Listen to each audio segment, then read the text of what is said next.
Hai, Assalamualaikum warahmatullahi wabarakatuh.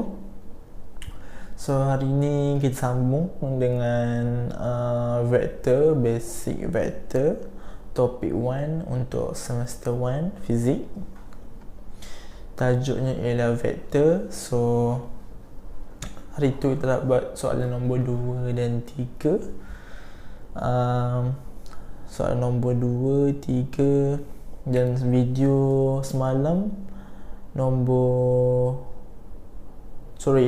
ni kita buat 3 dan 4. Video semalam kita buat 5, 6. So hari ni kita akan buat soalan nombor 7 dan 8. Okay. So soalan 7 dan 8 ni soalan yang agak komen untuk vektor. Cuma yang kita tak belajar lagi ialah dot product, formula dot product, cross product. Okay, so nanti dulu kita buat soalan nombor 7 dulu. Okay, jom. So soalan nombor 7.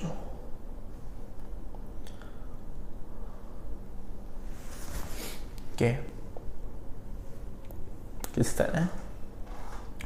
Three vectors act on a point as shown in figure on the right. Vector A is 3 Newton at 0 degree.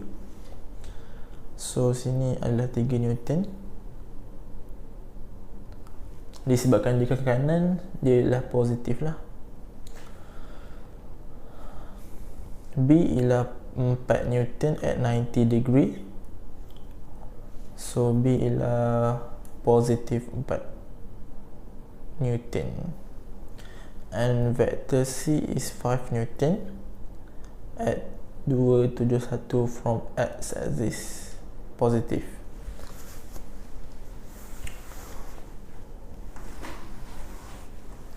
So bermaksud sini ke sini 217. So nak dapatkan theta 360 tolak 217, kita akan dapat berapa? 360 tolak 217 360. Sorry, bukan 360 tolak, bukan 360, sorry. 270 tolak 217 tolak 217, 53. So kita tahu sudut kat sini ialah 53. So cikgu padam ni semua, cikgu tak nak bagi pening. So cikgu labelkan kat sini 53.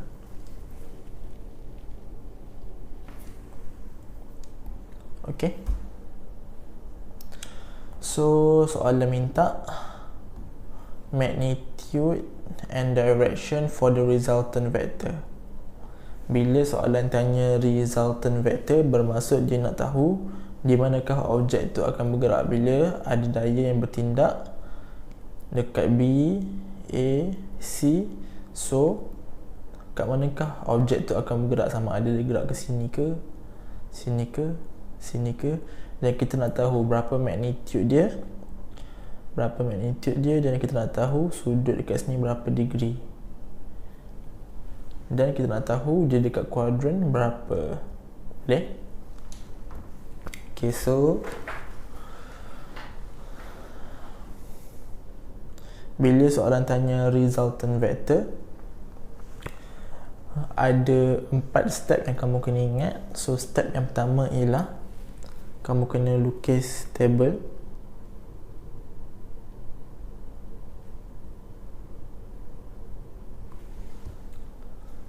Step yang kedua, kamu kena cari magnitude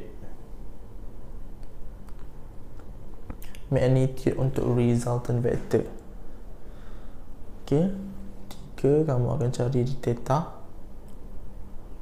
So yang keempat, kamu kena lukis plus ayat conclusion. Ayat conclusion. So ini semua benda-benda yang diperlukan untuk kita selesaikan soalan yang berkaitan dengan resultant vector. So kamu tulis kat sini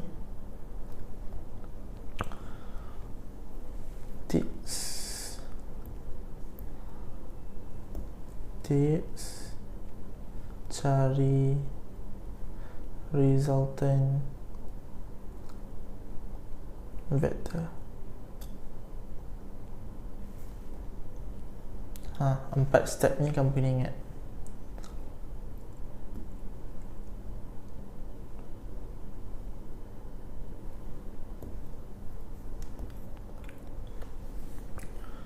Okay, so kita start. Step pertama ialah lukis table. So cikgu akan lukis table. Cikgu label ni step 1. So lukis table.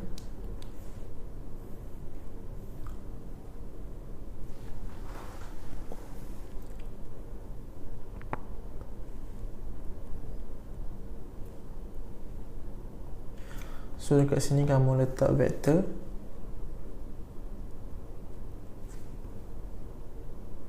Kat sini x component. Di sini y component.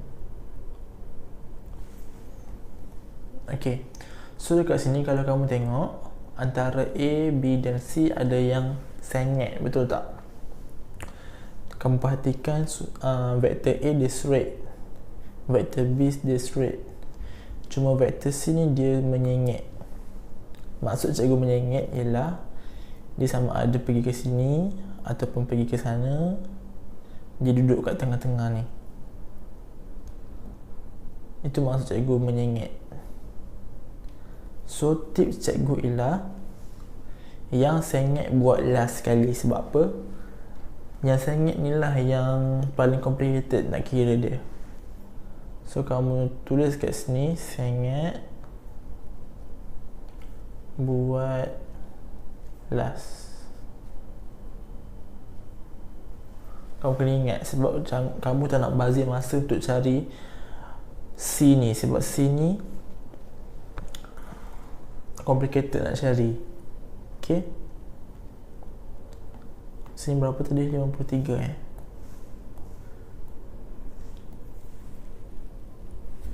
Okay.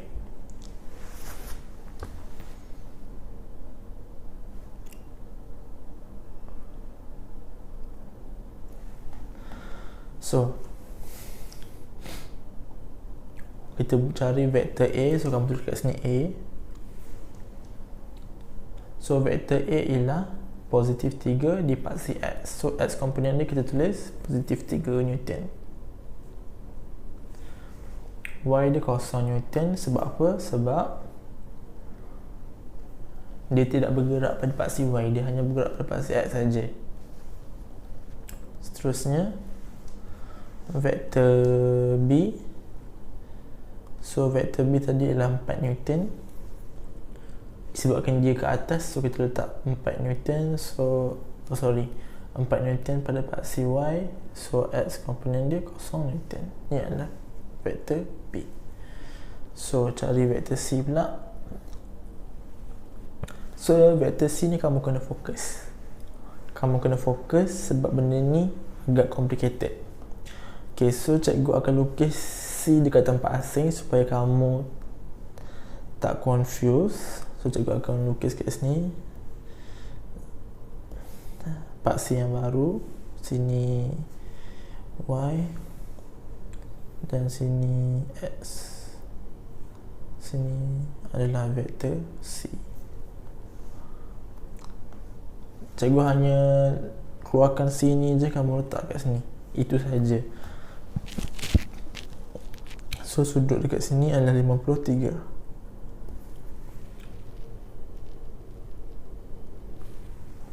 Okay, first step kamu kena label kat mana FY, kat mana FX. So pada paksi Y dia adalah FY lah. So cikgu labelkan kat sini FY disebabkan dia menghadap ke atas. So kita letak dia positif. kat sini adalah fx, dia positif. Sini adalah negatif fx, sini adalah negatif fy. Begitu sahaja. Okay. So cikgu akan padam bahagian atas ni sebab benda ni tak ada kaitan. Kita nak tengok bahagian sini je. Okay. So apa step untuk cari fx? Ingat tips cikgu, di mana sudut tu berada, paksi tu ialah cos. So sudut ni berada di paksi fy. Disebabkan fy ada sudut, so untuk kira je kita akan letak, untuk kira fy kita akan letak di vektor c berapa tadi? Vektor c ialah 5 Newton. 5 Newton. Kita akan letak 5 cos 53. So tips dia apa sebenarnya? Di mana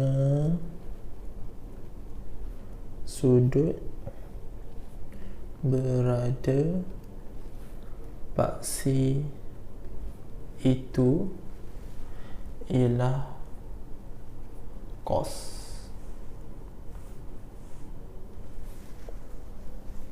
Di mana sudut berada, paksi itu ialah cos. Okay. So kita nak cari fy. So simbol negatif kita pindah ke sana.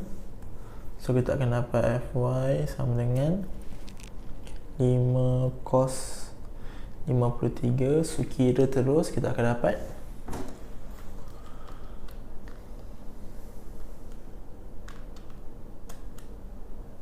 cos 53 3 Newton, 3.01 Newton. Negatif. So cikgu nak highlight kan benda ni. Okay. So untuk cari fx pula, negatif fx sama dengan 5 Newton. Disebabkan sini tak ada sudut, kita tak tahu sini berapa, so kita pakai sin 53. Okay. Apa yang berbeza hanyalah sini sin, sini cos. Itu sahaja. Okay. So fx sama dengan, cikgu nak positif fx tau, so negatif ni kamu pindah ke sana. So 5 sin 53 negatif, kamu akan dapat negatif 3.99 Newton. Okay, settle. So ini adalah untuk paksi, untuk vektor C. So kamu salin saja kat sini yang kita dah dapat tadi, negatif 3.99 untuk paksi X. Dan untuk Fy kita dapat negatif 3.01 Newton. Ok, settle Yang highlight warna hijau ni kamu masukkan kat sini saja. So step seterusnya kita nak cari sum of vector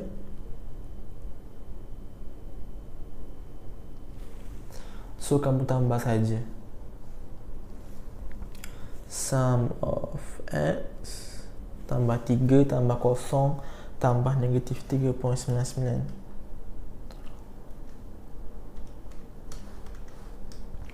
Kamu akan dapat 0.99 Newton. 0 tambah 4 tolak 3.01.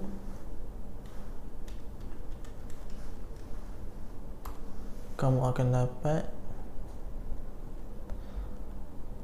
positif 0.99 Newton. Boleh? So step kedua ialah, so step pertama kamu settle, lukis. Step 2 cari magnitude. So magnitude formulanya ialah punca kuasa 2 sum of fx tambah sum of fy kuasa 2 kan. Okay, so masukkan saja sum of fx. Kita dah cari fx negatif 0.99 kuasa 2 tambah 0.99 kuasa 2. Kamu akan dapat berapa?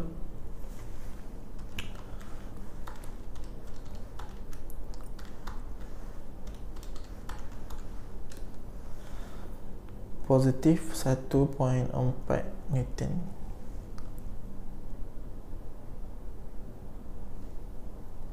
Ambil dua angka berarti, ambil dua titik puluhan 1.40 Newton. Ok, so cikgu highlight kan. Cikgu biar saja nombor ni kat sini, cikgu tak nak pakai lagi nombor ni. So step kedua settle. Step ketiga cari magnitude. So cari magnitude, cari theta. So nak cari theta, formula dia ialah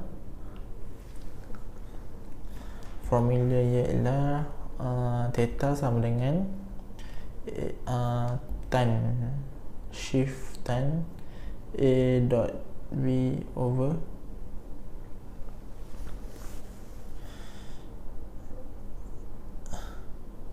modulus A modulus B. Boleh?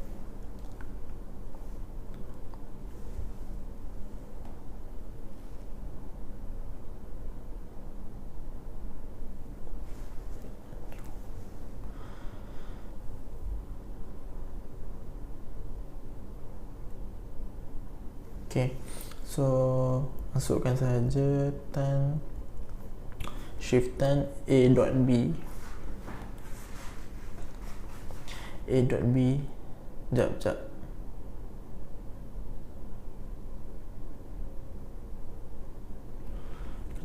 Kejap. Cari theta.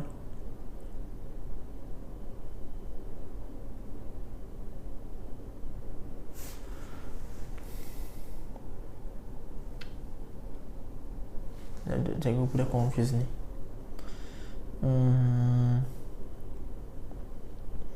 Tutorial.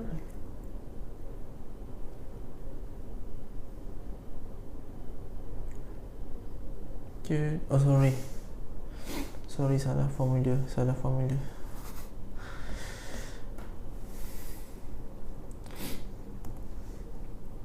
Sum of fx. Okay. Tan modulus sum of fy over sum of fx. So shift tan sum of fy kita dah ada kat sini, sum of fx kita ada kat sini. So kita masukkan saja. So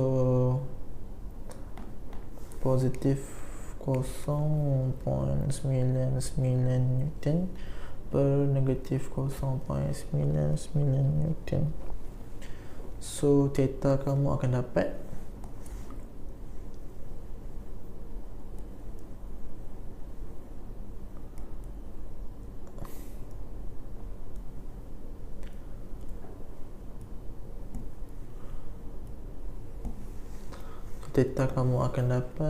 berapa?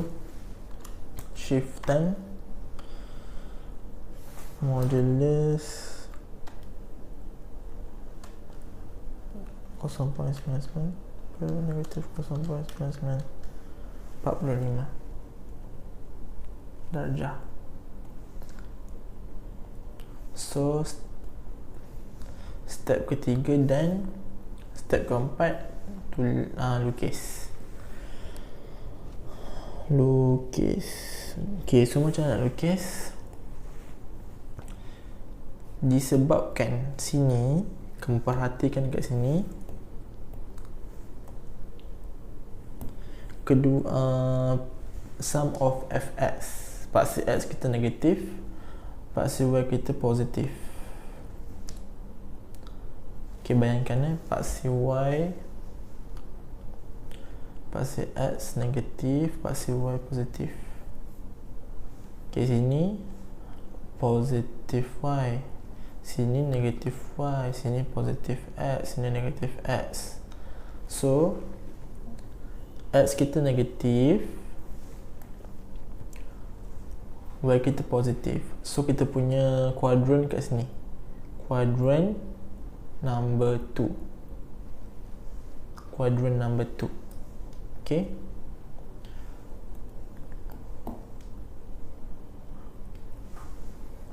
so kamu hanya lukis kuadran number 2 saja. Macam ni. Sini adalah paksi y, sini adalah paksi x. So kamu garis saja, tak payah ukur ke apa, garis saja. So kamu label sini resultant vector,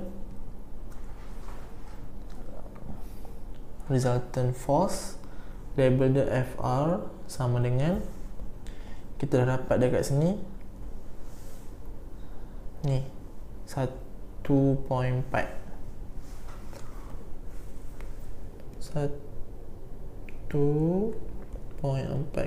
Newton. So theta 45 darjah. So theta ialah dekat paksi x 45 darjah.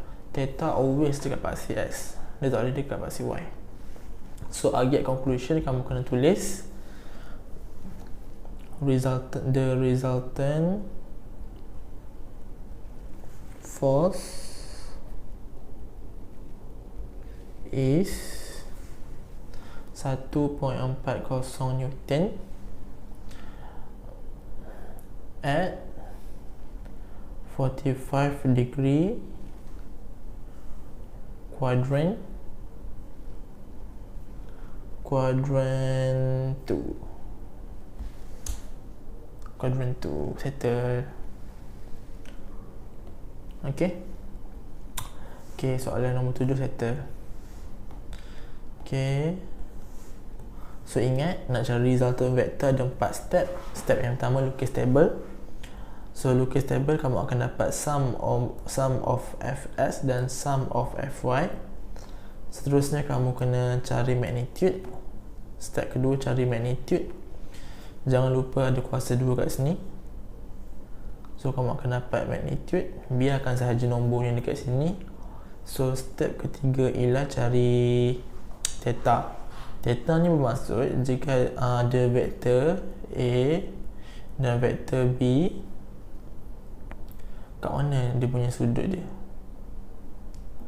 Ataupun kalau kita ada paksi x, paksi y dan x, sini adalah theta. So pakai formula ni. Okay, so jangan lupa buat ayat conclusion. Ayat conclusion sama je, resultant force is 1.40 Newton. Ni kamu dah cari 45 degree at quadrant 2. Yang berubah hanya warna orange ni saja. Okay, so untuk soalan nombor 8, cikgu akan buat video yang lain sebab video ni dah panjang sangat. So kamu jangan lupa subscribe dan join channel Telegram cikgu untuk cikgu share lagi soalan-soalan berkaitan dengan vektor. So soalan nombor 8 ni kita nak belajar cross product dengan dot product dan cari angle between two vectors. Okay, so jumpa cikgu kat video yang seterusnya. Okay, bye. Thank you.